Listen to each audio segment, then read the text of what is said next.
Man, ni aku nak bayar hutang bulan lepas, hutang bengkel aku, hutang kau tu kan. Dengan hutang kau bagi pinjam duit hari tu. Tak ada kau susah lah aku Mal, nasib baik kau ada. Kalau tak tahu aku nak bagi makan bini aku apa. Pening lah kepala otak aku. Terima kasih banyak Mal.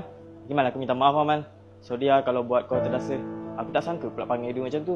Tak apalah, lepas ni aku tak bawa dia dah. Aku minta maaf sangat Mal. Tapi kau sahabat dunia akhirat aku Mal. Aku hargai sangat. Terima kasih Mal. Tak ada hal lah. Aku memang suka tolong orang. Aku ada rezeki lebih, aku tolong. Bukan nak kata apalah.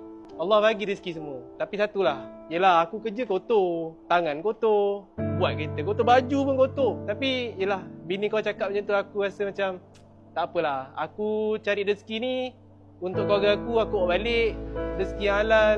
Tak apa aku kotor, aku busuk pun tak apa. Dan lain kali jangan bawa lah bini kau datang sini kalau tempat ni kotor. Kesian pula kat dia.